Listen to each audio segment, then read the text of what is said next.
everyone. My name is Jesse Chason with Lisa Blanchard as the host of Airing Addiction. I share often my journey started on this campus. Got sober as a client here, just like you. I really do see phenomenal change. Always hope. I've seen situations that on the surface look impossible become possible. Doing this podcast is to share those recovery stories, be honest about what the challenges are and have some real conversations, but kind of share that out on the airwaves. Welcome everybody into another episode of Airing Addiction, the first episode of the brand new year in 2026. If you're anywhere near us in Massachusetts, you are enjoying the Arctic winter that is upon us now.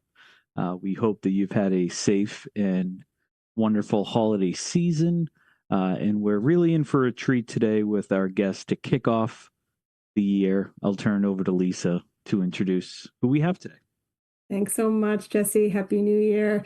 So we're really excited to have Stephen Murray on today. And so he's the executive leader at SafeSpot, and we're going to dive really into what that is and what that means. But it's the nation's first and only professional 24/7 peer-led overdose detection and prevention line. We'll talk about the evolution of how it got here, but I'd also really like to hear from Stephen about how he got here, and what your particular goals are with this. And really, I think it's a great opportunity to talk about professionalizing lived experience. Really talking about harm reduction and how we can really support individuals differently than we have in traditional treatment settings and traditional work. So I'd really love to have you start us off, Stephen, with kind of a little bit about yourself, kind of your experience and how that has evolved over time to get you to where you are now at SafeSpot. Yeah, thank you guys both for having me. Excited to be out with you because we work a lot with Spectrum. And so when you asked, of course, I was interested. You've been one of probably our best single partner in terms of referral sources. So really excited to be able to share a little bit more with your audience about sort of what we're doing and why we're around and why you might see SafeSpot stuff all over your facilities. So I'm Stephen. I am I'm from New York originally. I spent most of my life, my younger life, living overseas. I had some early exposure to alcohol because it was pretty easy to access in Europe, even as as a young teenager. Had a couple years of abstinence, sort of late high school, head off to college in Miami. I was there from about 2007 to 2011, sort of the height of the opioid pill mill era in that area, and got interested in that. There were a couple of different things that happened. I was mostly using it as an emotional coping tool. I had a couple of friends who were close to me who had died kind of unexpectedly in a short time, and I wasn't coping with that grief very well. My drug use was a big part of sort of my identity and who I was in a lot of ways, and my friend groups, and everybody was using there at school, and it was mostly fun and productive, I would say, for the most part. I don't see my drug use through the same negative light that I think if you had asked me this question 15 years ago, how I would have looked at it, when I was first coming out of it.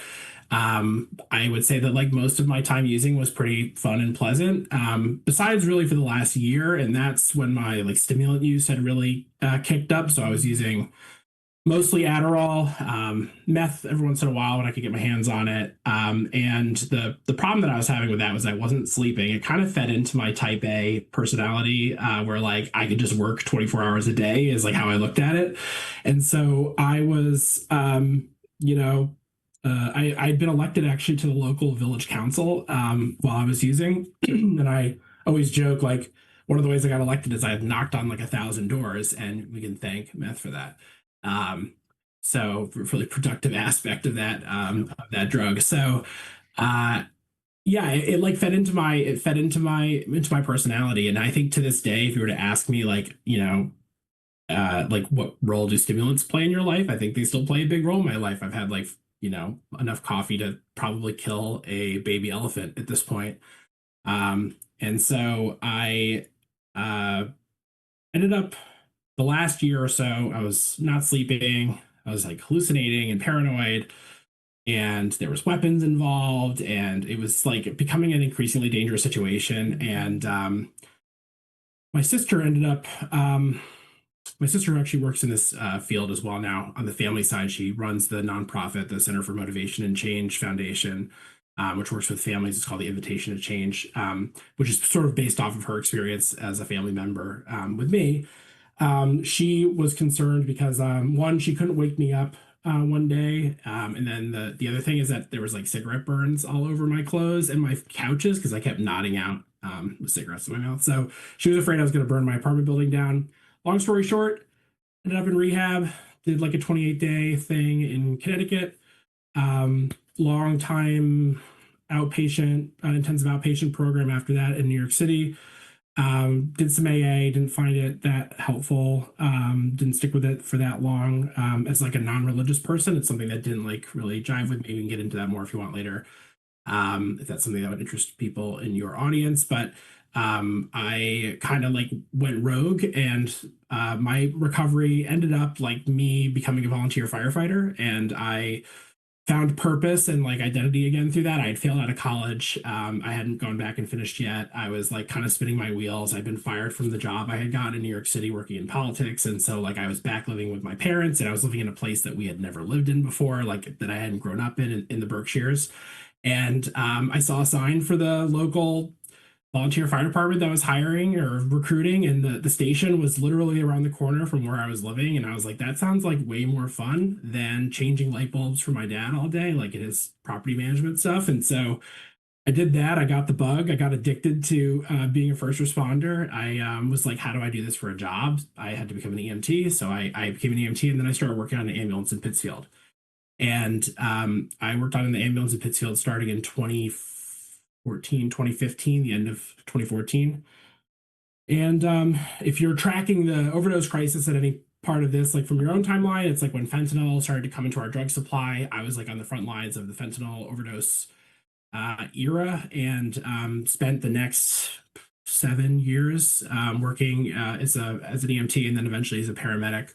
I ended up at Northern Berkshire in Northern Berkshire County, working as a paramedic, and I reached the rank of lieutenant. And during that time, I guess what I'll just point out is like, this is a long-winded answer, but I noticed that most of the people who died from overdose were alone at the time that they were using.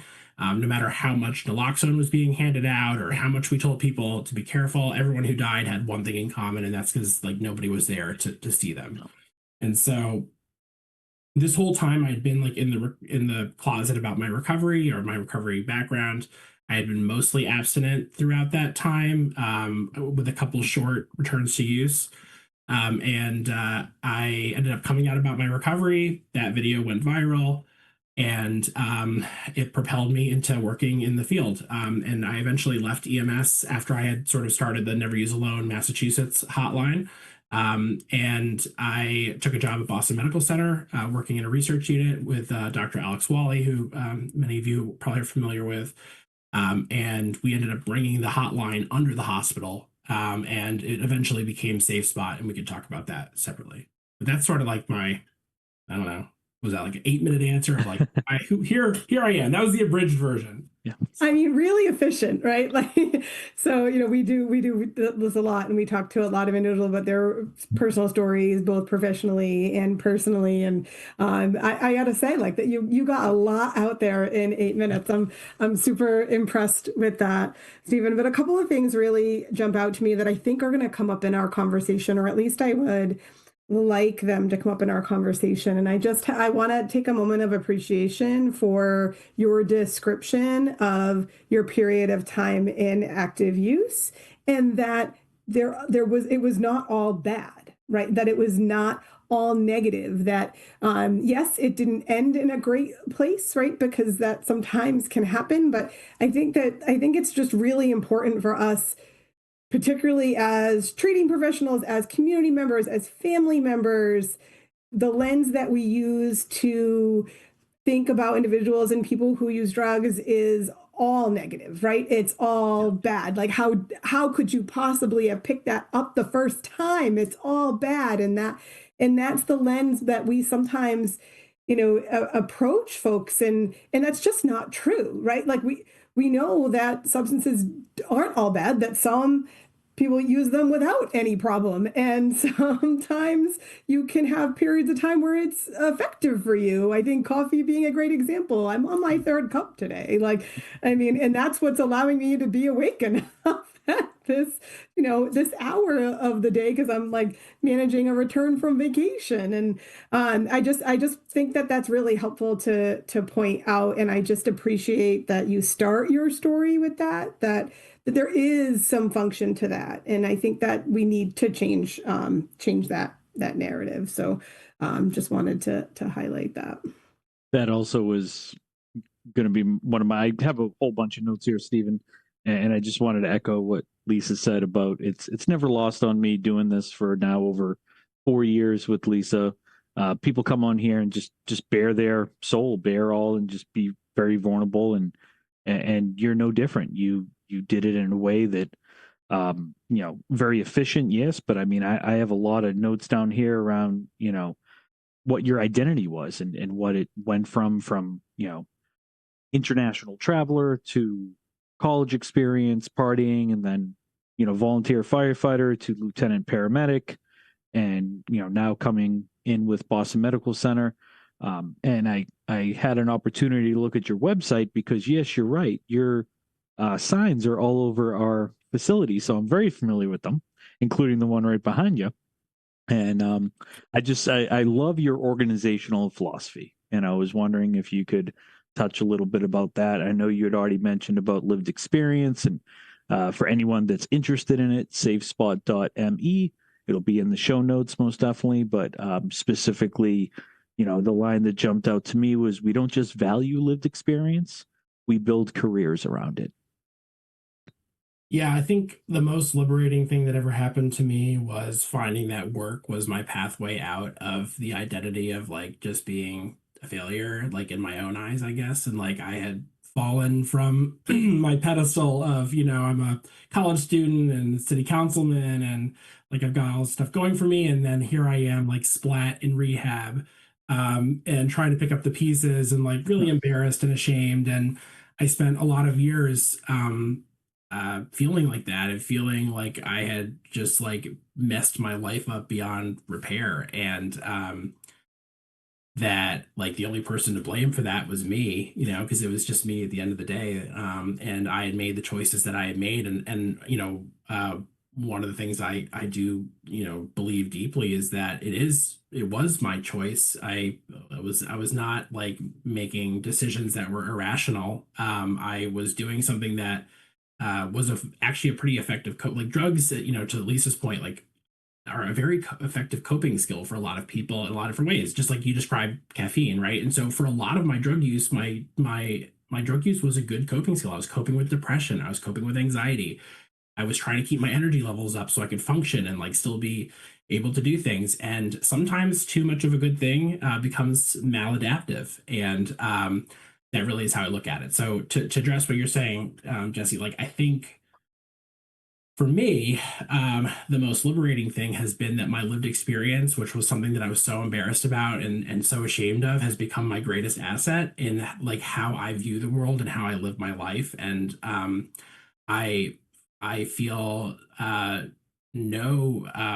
have no regrets about my life experience anymore. Nothing that has happened didn't in some way shape who I am today, for better or for worse. And I think maybe I needed to get knocked off the pedestal to humble myself a little bit as to like, okay, I'm a human, and like I need to learn how to like come back from making such a challenging error in like my calculation of what I needed in my life, right? So when we have built SafeSpot, one of the ideas behind it has been that like I want to give that opportunity to other people, that like wherever they are in their life, regardless of whether they're using or not, they have value, and they have value to bring to the world, and they have value to bring to other people. And by by making our callers feel like they have value, like that their safety has value, that is a beautiful sort of like synergy where like Yeah. we see people who are operators become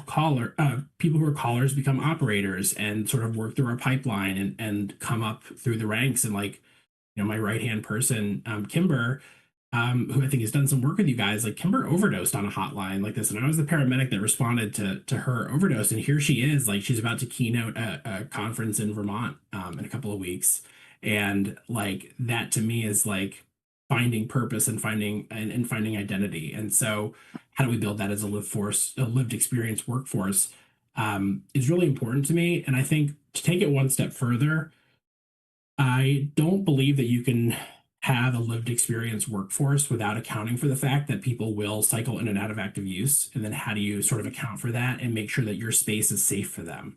And that it's safe for them to be themselves and for them to go through their various stages of sort of use and change, et cetera, whether they need to take a break for a few weeks and go out and do what they're doing, or they need to go to a treatment program for a few weeks. Like we have a model that is fully sort of flexible to that experience. And that is probably like the thing that I'm most proud of in the work that we've done with SafeSpot, because I think it reflects that. I think that's so important because I think that we need to evolve from kind of some of the belief systems that we've held in this space, even when we have peer roles and lived experience roles, which is something that I'm really passionate about, like creating a whole division. And we run, 5 peer recovery support centers. We'll really host because we don't run them at all. The members run them. But we create space for that, right? We open buildings for that. And we've had Athena Haddon on as our executive director of peer and recovery supports, like having senior, like high level leadership roles with lived experience. We come from a long history of that. Our CEO for many years, Chuck Ferris, was, very openly with lived experience. And but I think we still need to shift, right? So even in having kind of those roles doesn't mean that you're really embracing the concepts that you were just talking about, right? That we need to, really be, open and create that psychological safety of having conversations about, I've heard Richard Zombeck talk about going to be, are you not just, well at your job, you're just doing your job well, but are you well at your job? And how can we facilitate that? And how can we help you if you need to take a break? You can come right back. And I think we've come a long way, but I don't think we're 100% there yet. And so I think that we have a lot to hear about how to do that. So can you speak a little bit about how you really create that safety in the workplace? Like, what does that look like? Yeah, so we have a few benefits of sort of how we operate that I think build that safety into our model. So, for example, we are an anonymous and confidential service, right? So we don't bill insurance, or we don't need to know your name or date of birth. We don't need to know anything really identifying about you except for maybe your address, if we're going to spot you. And so when you're an employee, like sure, someone may recognize your voice, but if you wanted to call the line, you could feel pretty good about the fact that like this is a confidential service. And I like to make it clear that like if I was using a loan, I would use the service. Yeah. And so that's like it stops at me, right? As the person at the top. Like if I wouldn't feel safe using our service, then the service is not safe for our employees to use. And so that's the standard that I hold it to. I think the other piece is that for most of our workforce, so we have about 60-ish employees. There's like 7 full-timers, which includes me. So the vast majority of people, though, are either part-time or per diem. And our per diem workforce is the largest portion of that. There's over 50 of them. It's like 51 of them.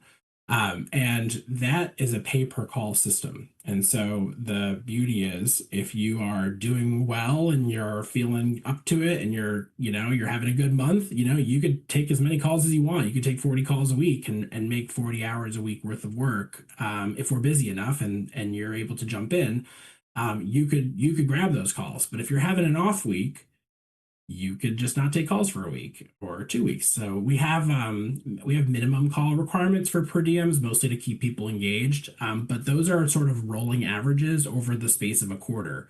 So if you're gone for 2 months, you can make up your averages, in like one day of work. So there's always and you can go on long-term leave as well and things like that if there's something more serious going on or you really need a break. And I look at drug use. Interestingly, I think as an employer, like I put it into a bucket with a lot of other reasons why people shouldn't show up and take calls, right? So like if you are really, really tired, like you didn't sleep and you like are just exhausted, you are not safe to take a call.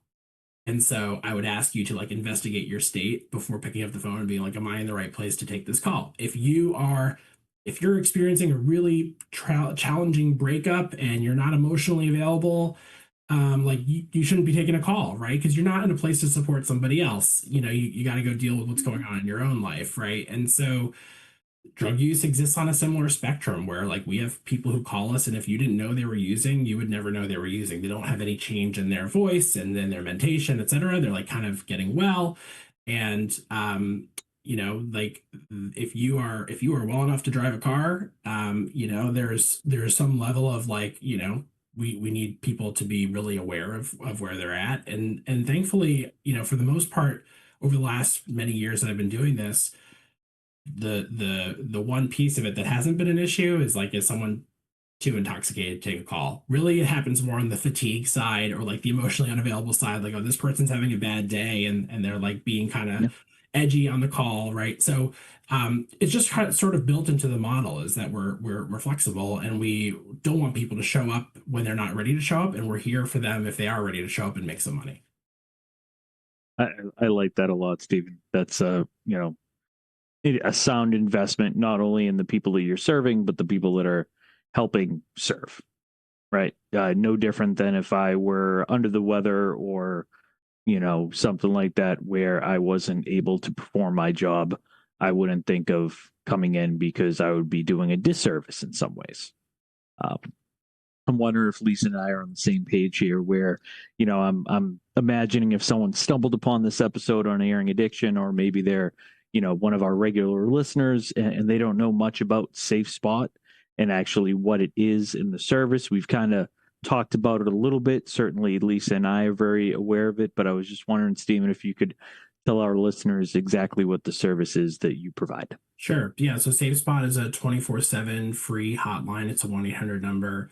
We're open 24/7, 365, holidays, weekends, overnights, you name it. Last year in 2025, we had less than 20 minutes of downtime when we had a server update. But besides that, the phone never stopped being available.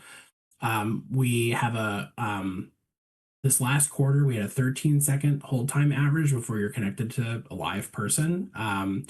We are pretty serious about our hold times. If someone sits on hold for longer than 45 seconds, me and the two main supervisors are send an email that like dings up that someone's been sitting on hold, and we figure out why that happened and try to figure out how to make it not happen again.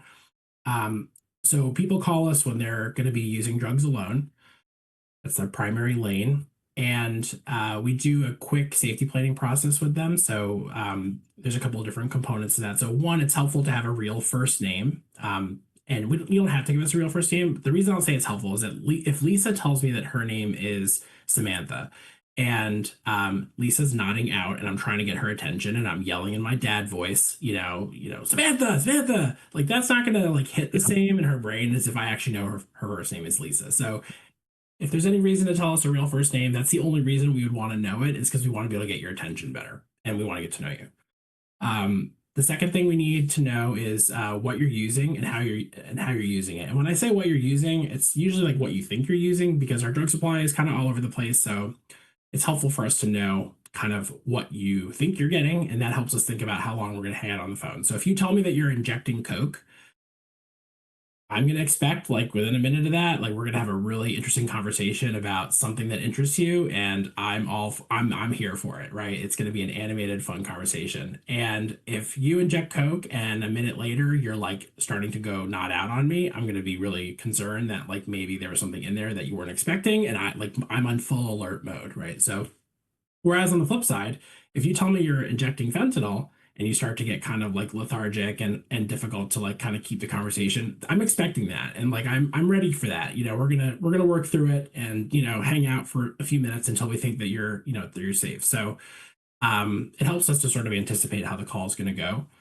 Um, we ask for an exact location. We use the word location and not address because address is a component of location. So if you tell me that you're at 123 Main Street, great, that's your address. That only tells me part of where you are. We want to know kind of where in the building you are. Are you behind the building? Are you on the second floor? What are the doors like to get to you? Like, how can we kind of like make sure that if we do have to activate, you know, the 911 system for you, like we're going to get someone to you as quickly as possible. So we like to know where you are. We never store that information in any of our systems. We don't hold on to your address in our database thing that we have. We will hold on to the zip code only because we need to know if our marketing is working at all, or like if if our outreach person buyer is in Springfield, you know, at the Spectrum, and like all of a sudden 5 people call from Springfield, we'll be like, wow, buyer, you did a really great job, right?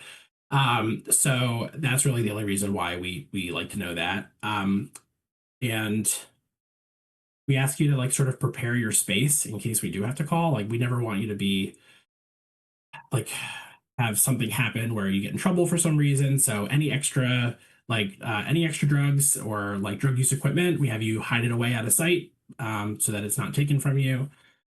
We have you like lock up your dog if that's possible in another room. We don't want your dog protecting your body and like getting hurt or them delaying access because of that.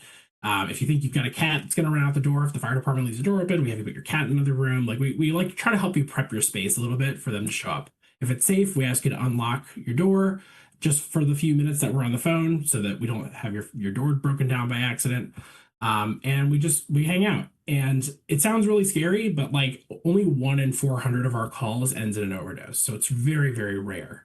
And so like last year, for example, we had 6,300 calls, something like that. And I think we activated EMS 21 times.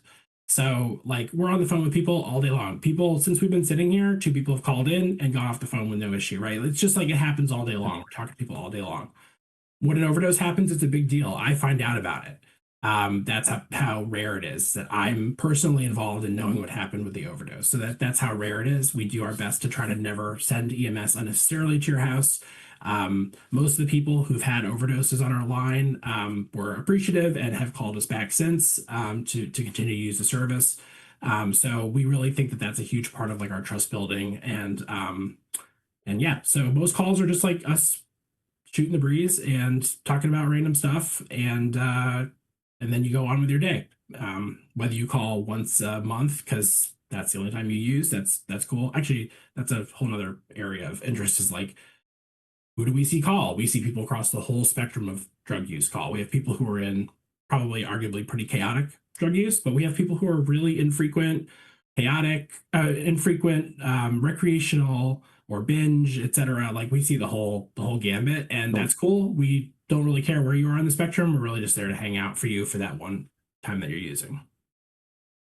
One of the things that I think, as we talk about your philosophy, the line's philosophy, we talked a lot about kind of the inherent value of people, whether that be yourself or other people who use drugs, like that there's so much value. It doesn't matter where you're at right now, that value is there. And I have to imagine one of the kind of added, if not really inherent benefits to this line is, yes, of course, if you needed emergency services, then we could call you and keep you here because you have value and you develop a relationship. Like you have a conversation about whatever it is they want to talk about, and that we're here for you in that conversation, and we care about what you have to say. And it reinforces a bit that kind of value of them as a human, even in moments where often that gets so tied to shame and guilt. That really just makes things more difficult for the person, regardless of where they want to go. And, whether it's that, intermittent user or somebody who is in a chaotic, active use pattern that's difficult. We know that shame and guilt really does nothing to help. And so can you speak to that? Like, I have to imagine that that's part of it, right? This is like part of the line. Yeah, I mean, I think the most interesting thing to me, and you got me thinking about it right away with your reflection, is that if you didn't listen to the first like 3 minutes of the call, you probably wouldn't realize what was going on the call, because we're not really talking about drugs unless that's what someone's really interested in talking about. Like if they're leading the conversation that way, like we're not talking about that. And like we get to know our callers really well. All of our regular like daily callers know all of the operators. They have different relationships with them, and they talk about different things that interest, that they have of interest. At one point, one of our regular callers, they were like sort of running out of things to talk about, an operator and the caller, and so they started watching the same TV show so that they would have something to chat about. Like when they like, oh, like, hey, did you watch, whatever, I don't remember what it was, but they were like watching the same TV show sort of in tandem. And like these are people who live on opposite sides of the country, who will never meet in person. They don't know each other's last names. They don't know each other's phone numbers. They will never interact again unless the caller were to become an operator. Then things get a little bit different. But for the most part, like this is just two random people that happen to keep connecting on the phone, who were looking for something to do, and so they found something to do together. We are part of people's, I mean, we have people who've been calling us for years, right? And so like we have been there for the ups and the downs, and the new pet, the pet death, and the loss of their mom, and a new boyfriend, and then they disappear for a while, and then they come back because the boyfriend's gone. Like we're there through a lot of that stuff. We have like kind of a lot of like long-term relationships with people, and sometimes like people disappear for a while, and that makes us sad and worried. And then they'll like resurface again. And it's like, oh yeah, I've been off doing something, or like, oh, I was sober for like 4 months, or like whatever it was. They pop back in, and like they're like, oh, there's a lot of new people here all of a sudden. Like, yeah, you'll get to know them. They're fine, they're cool. But like, I have people who've been here for, operators who've been here since the very beginning, and I've been talking to some of the same people for years, and so I think that part's really cool. Like, I don't like. There are some drug nerds that call, like people that find us through Reddit mostly, and like they, especially when they hook up with the other drug nerds who are operators, they'll just talk about drugs the whole time. But like that's kind of rare, honestly. Like that's not really what we're doing most of the time. A lot of good knowledge sharing happens both directions. There's a caller who calls, and every time I talk to him on the phone, I end up buying a plant because he's like an expert in plants. And so like literally I've bought like 5 plants because of this person, because every time we talk, like he gets me interested in like, and I'm like on the computer buying plants while we're on the phone together. Right. So I think like the big barrier is people are like, oh, it's going to be so serious and so clinical. It's not clinical at all. Like we're just a bunch of drug users like that are hanging out with other drug users. And like, that's kind of the vibe. Got to pass the vibe check to be an operator. So, that's pretty important.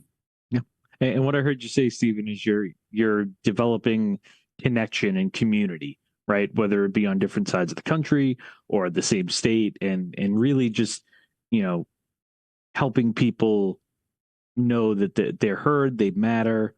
As I was hearing you say, the 45-second, hold time and then ding to get an email, I imagine like, I was thinking like, how could we do something like that? Like where there was like a instant gratification line for good, right? If someone really needed to talk to somebody, and just you got me thinking about that. And also I heard you talk about earlier in the show here about work being your pathway out, right? In your words, you had fell and flat on certain things you were doing, and there was a lot of shame and guilt around drug use. I certainly could go on and on as somebody with lived experience. Just a quick little aside, and then I wanted to get to a question that I have been waiting to ask you for a long time, actually, because I saw it in a newspaper article. But long story short, I've had the opportunity to do a lot of really cool things with Spectrum over the years. And one of them was a commercial on the radio that somebody heard, and that was their introduction to me. And at first, there was a little hesitancy, like, ooh, I just told this person a lot of pretty vulnerable things about me. They don't even know me. But then as we got to know each other, like, he's a friend and I see him at the gym, and like, it's cool. So I was wondering if you could tell my favorite story. Feel free to nod if you don't want to, but something about a license plate at a gym that sparked a conversation with somebody unexpectedly. Yes, the Great Narcan license plate. Yeah, I it's one of my favorite claims to fame. I had I had this idea that like I could go, like a lot of people have vanity plates here in Massachusetts, and I was like, what would I get on a vanity plate? And so I was like trying to make things work, and I was like, oh, 6 letters, Narcan, right? I wanted to put in naloxone because I'm like brand agnostic, Right. but naloxone didn't fit, and also I tried a couple of different combinations of like what that could look like, and it still makes sense to the average person of what it is and have the same impact. And I was like, this is why branding is so important.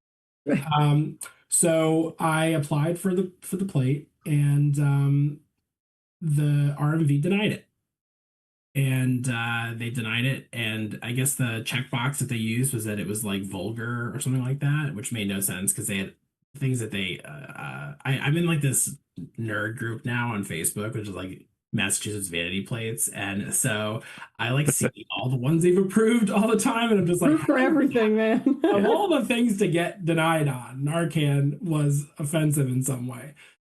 So back then, when Twitter was more usable, I did what I do best, and I went on social media and I made a little bit of a ruckus about the fact that my plate was denied. I had the denial letter, I put it up there, etc. And yeah, it was, a moment of people being pretty upset. And they ended up calling me pretty quickly. Like, I think within a week or two, they called me and were like, hey, that was a mistake. Sorry, and they could approve the plate. But in the meantime, the Boston Globe had picked up the fact that like this had happened, and so I had met with the reporter, and he's like, okay, well, I want to do a story. When you get the plate, let me know so I can send a photographer. And so now, forever etched in the history of the Boston Globe is a picture of me with my Narcan license plate, actually wearing this sweater, my favorite sweater. It's starting to get kind of beat up. It's okay. It looks okay on camera, but it's really starting Great. to like it's really not. Anyway, it's been around a while. But yeah, so that plate has been like a conversation starter for a while, and I see people almost crash in the highway behind me trying to take a picture of it all the time, and like I'm like, oh, they're trying to take a picture. I better be careful that they don't ram into me. So I got followed. I was doing a training up in Vermont in the middle of nowhere, and I had a state trooper follow me for like 5 miles, and I was like, oh, I'm getting pulled over. Like this is not good. And finally, we came to a stop sign. And the second we came to the stop sign, he lifts his phone up and takes a picture and then turns away. And he was just waiting for a safe time to take the picture. And I was like, okay, dodged a bullet on that one. And so Oh, I also got a speeding ticket once, I think, with it. Because I got pulled. I was going to Connecticut to do a training, and I got pulled over. It was like 3 in the morning, and I was like with a bunch of people, and I was the one that got pulled over. And so when the police officer came up to the window, I was like, "You pulled me over because of my cool plate, didn't you?" And he laughed, and I was like, "I'm getting out of this one." So yeah, like it sparked conversations. It sparked conversation at my gym, I think is what you saw in the thing. And I mean, in supermarket parking lots, I keep a bunch of naloxone in my car in case someone brings it up. I can do a quick training and hand them some naloxone and Awesome. send them on their way, So I think it's just one of those cool things. It's just like a conversation starter, and it's a way to sort of spread awareness in a non-stigmatized way of like, I think people are probably confused when they see it, like, what's that guy's like relationship to Narcan that he has it on his plate? But I think it's done a lot of good in terms of like getting the awareness level up. And I think it speaks to what we talked about earlier about identity, right? Like there's, you don't just choose a random, vanity plate. Like it is often closely tied to our identity in some True. way, shape, or form. It And says a lot about me, I guess. yeah, yeah, Yeah. that's fantastic. Can you talk a little bit about the evolution of SafeSpot, like how it started and how it grew to where it is now? Yeah, it's been an interesting journey. So we started off as we were an offshoot of Never Use Alone, called Never Use Alone Massachusetts. I started it while I was still working on the ambulance. It was like a $60 to get the number going, and I used my credit card and bought a bunch of business cards, and then I got a little bit of help from a local organization that's no longer in existence. It was Josh Rizzo, Commit to Save a Life, which was started by Josh's mom, or Josh Brissett, sorry. And they gave us a little bit of money to get it going. And then Jennifer Kimball, who was at the Berkshire Regional Planning Commission, pitched in some money for some more marketing stuff. So we really started off with like not a whole lot. All volunteer. I was a volunteer. Our hold times were long, and it was like not great. Eventually, we split from Never Use Alone, and I had been working at Boston Medical Center for a while. I started at Boston Medical Center in December of 2021, and I was working for Dr. Alex Wally, and he is, for those that don't know, he's a doctor at BMC, infectious disease doctor, family medicine, internal medicine doctor. And he's also the medical director for the naloxone program. He's the person who signed the statewide standing order for all those years before naloxone was over the counter. And so I went to BMC because I wanted to work with him. That's the secret. I kind of like stalked him until he gave me a job. But so he was like, well, why don't we bring the hotline try to bring it under the hospital? So we applied for a grant to the Rise Foundation, which does really amazing work. If you're not familiar, Julie Burns and her team there became the first ever foundation to supply funding to an overdose detection hotline in the US. And we got some pilot money. The sort of explicit goal was to try to professionalize the hotline in some way, to get it brought under the hospital and to find some sustained funding mechanism. And we had a year to do that. That started in October of 2022. By August of 2023, so less than a year, the state issued us an emergency contract, and we became the first ever government-funded overdose detection hotline in the U.S. And that was a 1 year deal. We ended up going through procurement, and so we're on like a 2 years plus 7 years of extension with the state of Massachusetts now, our amazing partners there. And since then, we've expanded further. So we have a contract with the state of Connecticut, and then also with the state of Maine. And we're working on, oh God, I think by the end of this year, hopefully like 4 to 6 more states by the end of this year. And we're a workforce project at the end of the day. We take calls from all over the U.S. We actually had our first call ever from a new state, which I won't say, just last night, and I was excited. It became our 39th state, I believe. And so we take calls from all over. Really what we're doing in the states that we're funded in is it's a mix of like doing the direct outreach. So that's how Bayer comes to you guys, is Bayer's funded through the state of Massachusetts to come out and work with programs and table at methadone clinics and all the amazing stuff that Bayer does. And then also like we do targeted hiring in those states of people with lived and living experience and bring them into our workforce and into our community and train them and get them taking calls. So that's sort of the current model. And yeah, maybe someday we'll be nationally funded, and that'd be really cool. But for now, we're happy with sort of the way things are going. Yeah, that's fantastic. And we do know Julie Burns well. She's been on this podcast as well. Do a lot of work with Rise. I'm on all of the committees and all of the work there. It's really fantastic. Oh yeah, the last time we hung out was at a Rise thing. Yeah, that was. Yeah. There was. But it's so great to see that evolution, right? And I couldn't help but think, like, did you already have the license plate when you were kind of, constantly approaching Dr. Alex Wally? Like, did you approach him with, or you didn't know? Okay, no. That's since I've been working. I have a Narcan plate. Like, you need to hire me. No, actually, the way that he and I intersected, and actually, this is kind of, I mean, since there's a big Western Mass contingency with Spectrum, and so you may appreciate this. For those of you that don't remember, in the pre-COVID era, Western Mass did not exist to Eastern Mass. Anything past, anything past Worcester, I guess. Worcester. Even like nothing. And people consider like the I-91 corridor to be Western Mass, and I'm like, hey, we're from the Berkshires, like we're even over the next mountains to, right? So how did a guy that was living in North Adams in the tiny corner of the state start running a statewide program? Well, let me tell you how. COVID happened. Yeah. And when COVID happened, the big Healing Community study that you may have been a part of as well, the Healing Community study was this massive federal funding thing that Boston Medical Center had, which was doing statewide work to sort of like look at ways to reduce overdose death. And while North Adams and Pittsfield were not in the first wave, the meetings that they were having, these community meetings all over the state, all went virtual. And so I was asked, as the person who was running Never Use Alone Massachusetts, which also, by the way, like COVID happened March 2020. We started Never Use Alone Massachusetts April of 2020. So right when COVID was kicking off and everybody was getting isolated and they were stuck in their homes and using alone, and we were seeing this increase in overdose death, that's when we got going. And all of a sudden, I was being asked to speak for all of the different healing community study groups. And Alex was one of the PIs on that study. And so he was watching me kind of move around, and he got interested in the idea of Never Use Alone, and invited me to come onto a research study that he was working on.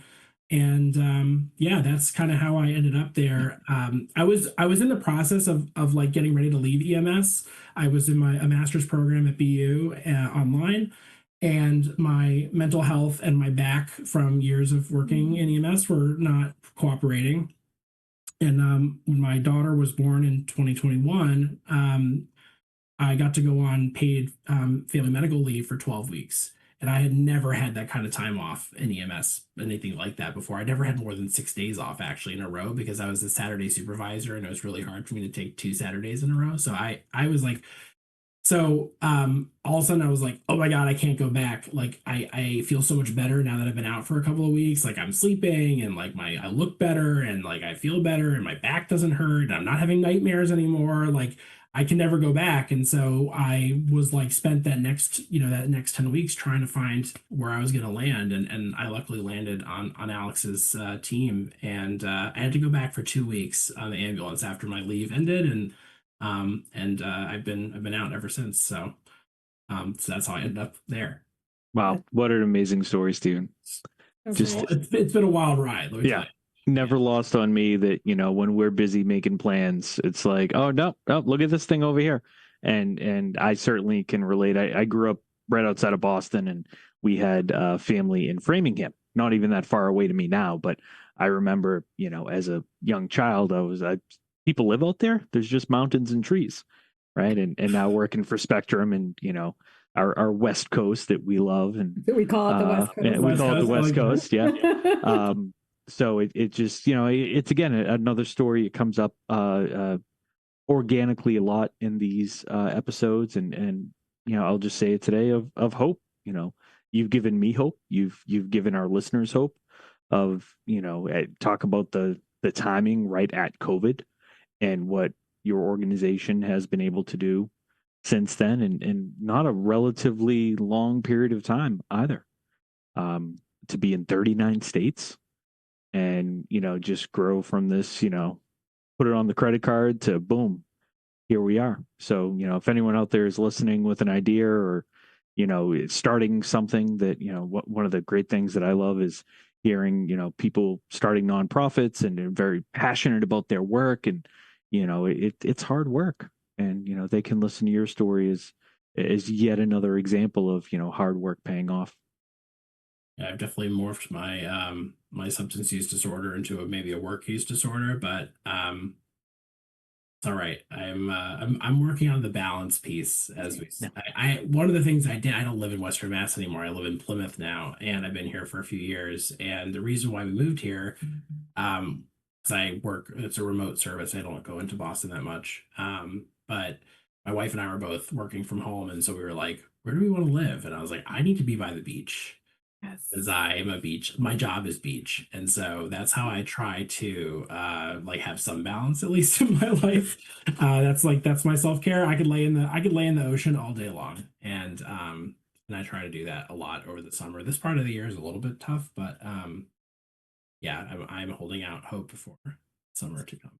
That's why I just got back from warm weather beach, because I would love my job to also be beach, and find that balance so that you can come back to the frigid temperatures and still do the rest of our life. Steven, this has been really such a treat. We will put in the show notes, how to access SafeSpot. We've done a ton of work at Spectrum and beyond. We've even things that just normalize that. I think this conversation is good. And part of what we wanted to do here is, of course, share it out, which does reach national. So like if you haven't called, you can call, and maybe we'll get some more pins on Stephen's map and get us to that nationwide place.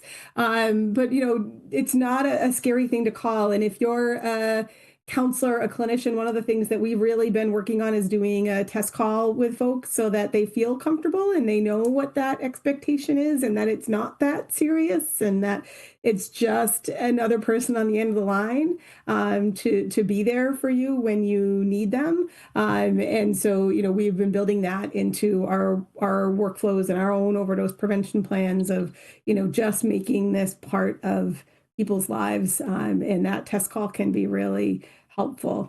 Bayer's done a great job connecting with all of our teams, but I encourage other providers who might be listening, because this is an area that you're interested in, family members, community members, you can do that test call and just get comfortable with the process so that if you or your loved one or the person you're supporting needs it, then they're more likely to make that call, have it on their phone right away, and be part of that community that you are creating over there. Yeah, please. 24 hours a day, you can make test calls. Call with your loved one, call with your patient. Like it'll take like 3 minutes, and you don't have to explain how it works. Our people will be happy to do that. So yeah, just be like, hey, I want to call this overdose hotline with you. Like they hang out with you and you use alone, and then like call in, and you can listen to the opening message to give you some sense of sort of what it is, or you can hit 1 and see how quickly someone answers. And I guarantee you, if it takes more than 45 seconds, I will know about it. So, yeah, I every time I have to call another hotline for some reason, I had to call to change some tickets on a plane thing, and I was like sitting on hold for 20 minutes, and I was like, why don't they have the same standard that SafeSpot has? But I will commit our team to that. So, please call. Our operators love those calls, so they get paid for a whole call for doing that. So you're not inconveniencing them. You're giving them an easy call. So we love it. Yeah. And an income and purpose, which we say when we get to combine income and purpose, that is the sweet spot, right? That's what we get to do. All right. Well, thank you so much, Stephen. Yeah, thanks for having me on, and appreciate it. Right. Have a great rest of your day. We'll drop all the information in the notes, and hopefully you get some more calls. Thank you. All right. All right. Thanks so much. And we'll be back next month with new episode with another engaging conversation. Thanks, everybody. Thanks, everyone. Bye now.